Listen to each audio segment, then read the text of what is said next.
In the lower garden, we're going to do a woven trellis base of stitches, and I want you to look at the chart in your instruction booklet. The green line across the top represents the design line.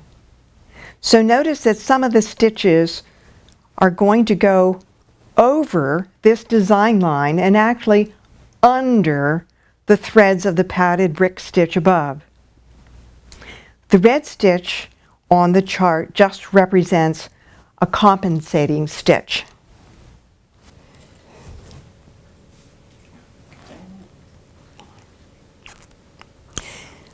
A woven trellis stitch pattern is done underneath the padded brick that you've just done. I've already done 3 of these stitches and am working toward my design line. The first stitch has gone over 3 threads on the diagonal, my second over 2, and the last of this stitch unit goes over 3 threads. Now I will do one more of these patterns.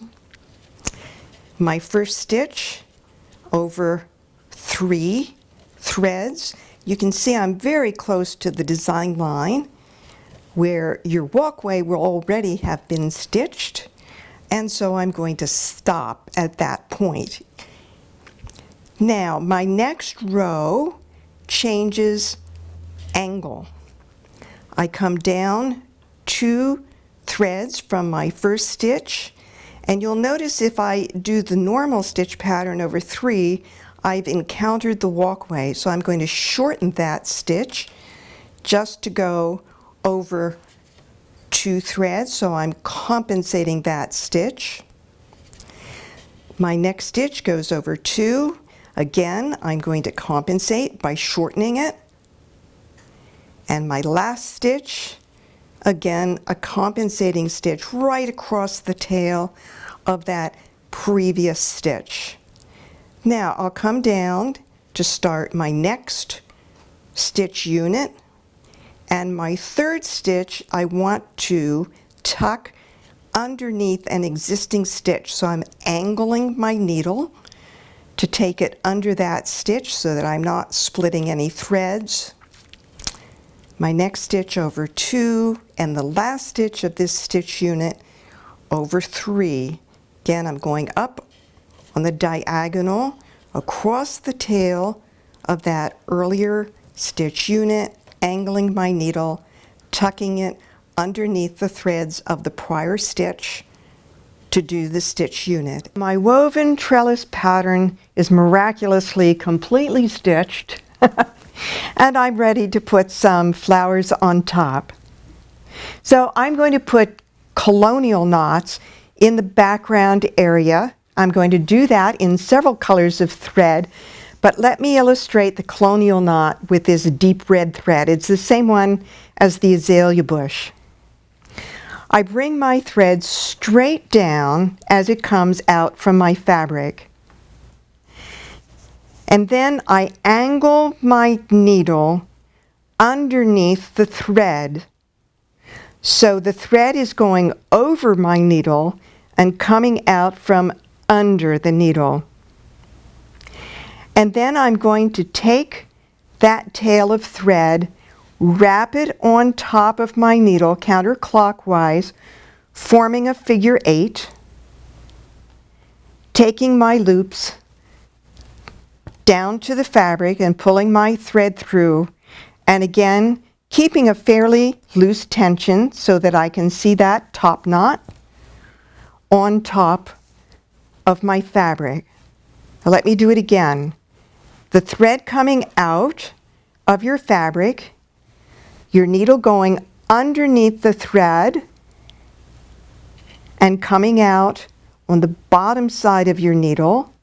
I can hold that in place with my index finger as I take the tail over the top of my needle counterclockwise, and then behind I get that nice figure 8. And then as I take my needle down to the fabric,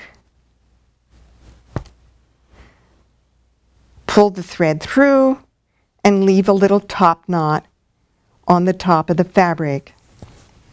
Again, I can take these colonial knots, scatter them around on my canvas. I can take them down to the right or left or straight up across a fabric thread below, and that change of direction in taking my needle down will give a little bit of movement to the flowers. Now, I used several colors for these colonial knots. I used a deep red, a deep purple, a deep orange. We're coming into the foreground, and so the colors are becoming darker.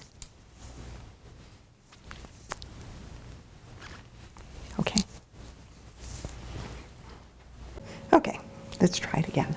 Okay.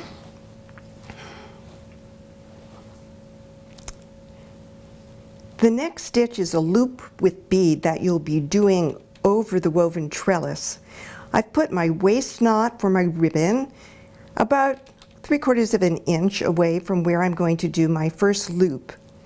I want to anchor my thread on the needle, so I'm just going to take the needle through about a 1/2 inch from the end to anchor it. So now I'll make my first loop, perhaps 1/4 of an inch long, take my ribbon down through the canvas, and I'm going to hold that loop in place with my laying tool and bring up my ribbon to the top of the canvas so that I don't snag it as I'm doing the next part of the stitch. I want to bring up now a single thread in the middle of this loop, and for demonstration purposes I'm using a green thread. You will want to use a thread that matches the color of your ribbon. I'm going to now place a bead on my number 28 needle or beading needle. Bring that bead down to the ribbon and just take my needle to the back. And there we have a bead in a loop. So to the left of the tree trunk are long gathered ribbon flowers. I've brought my ribbon up again away from my waist knot, and I've also brought up a single strand of thread. You will want to use a thread the same color as your ribbon, but I'm using one in a contrasting color just so you can see it more easily. I'm now going to take some running stitches about 1/8 of an inch apart up the center of the ribbon. The number of stitches that I take will depend on the length of the flower that I would like to have. I'm going to do a few more.